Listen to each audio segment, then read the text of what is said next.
Welcome to the Forge, my wanton wildlings. I'm your creepsmith, and I hope you like my work. Nothing, it seems, is ever good enough. Our collective human need for improvement is near constant. We always want that better mousetrap. And this seems to apply to all that we have, including ourselves. Better minds, better bodies, better souls, better people. Of course, when the military gets a hold of such ideas, they apply it in terms of better soldiers, better troops, better killers. In tonight's story, that comes around exactly how you'd think it would. The Blood Freezing Experiment by EvraVon53. In 1944, the British Secret Intelligence Service, the SIS, tried developing a chemical that would affect the blood of a human being. A copy of this lab report can be found somewhere deep within the old MI5 building in London. This chemical was derived from mixtures of nomofungin and communism, as well as mycopyrophoramidine. The chemical would intensify the blood's properties and structure so that if shot or cut, said blood would have the ability to freeze or solidify exactly where the person was shot. This would stop bleeding and make a person far stronger than an average human being. However, a chemical like this would be incredibly expensive to produce and only offered to the most valuable of people, such as MI5 units and important politicians. Other things that have to happen in order for the blood to solidify include increasing the amount of blood plasma from 55% of volume to 59%. Modified blood cells, when oxygenated, constitute percentages of 96%. Therefore, the subject either has to breathe deeper or more often. Since thrombocytes seem to get into the way of modified blood cells, they are removed prior to modification. The medulla oblongata is also modified by a chemical that familiarizes it with the modified blood cells. Also, since the blood cells themselves expand when solidified, 4% to 6% of the normal blood volume must be removed. Blood vessels, of course, are changed a slight bit by the chemical as well in order to handle the heavier cells. Test subjects may be any male over 21 years of age. Subjects are compensated with £35,000. The subject will be provided with hospital beds and some entertainment. The subject must remain on an EKG, and his heart monitor must be watched at all times. Once the chemical is introduced into the body, he must be monitored for 24 hours. No food must be given until the 25th hour. All requests made by the subjects in the first 24 hours must be ignored. Beginning at the 25th hour, the subject may be given painkillers and proper meals. Patient must be continued to be monitored until the 72nd hour. After 72 hours, the subject is to be escorted to the test room. The subject is then to be bound and sedated. The left arm is to be cut open for 4 inches, and the right arm is to be shot by a .45 automatic. Observe all effects. After hour 144, the subject is to be taken to the test room again, and the subject is to be shot in multiple places without sedation. Each place and effect is to be observed and recorded.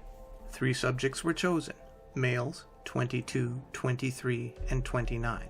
The subjects were also signed and sworn to secrecy. The chemical was successfully administered to all 3 subjects. Within the first hour, all 3 of them started screaming in agony. Surprisingly, this stopped by hour 3. Subjects 1 and 3 requested a copy of a King James Bible after hour 6, but request was denied.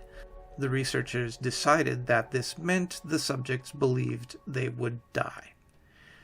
Subjects 1 and 3 were granted a copy of their King James Bible after hour 25. Painkillers were also administered to all 3 subjects. After 72 hours, the subjects were taken into the test rooms. The 3 seemed delighted to leave the room they'd been in. After sedation, Each subject had his left arm cut open with a scalpel and his right arm shot by a .45 automatic. When the scalpel penetrated Subject 1's skin, it reacted with a dark amorphous substance filling the cut almost as fast as the skin was opened up. It sealed so fast that the scalpel was actually stuck in the arm. The injury caused by the .45 automatic bullet was sealed by the dark amorphous blood within 3 seconds. The results were the same for Subjects 2 and 3. After the 84th hour, all 3 of the subjects started to act unusually. Instead of using the entertainment around them, they sat in their beds and groaned as if they were sad or ashamed. Subjects failed to make eye contact with anyone. After 110 hours, Subject 1 passed out. Blood tests could not be run because the blood was mostly solid and amorphous. The only thing that was determined was that the pH of the blood, which was at least 5, was far more acidic than usual. A researcher was sent into the room after 127 hours to take blood tests on the 3 subjects. They had become increasingly silent. All 3 subjects had shown signs of increased aggression. The doctor found the pH values to be 4.3, 4.6, and 4.4 respectively for subjects 1, 2, and 3. pH values were decreasing.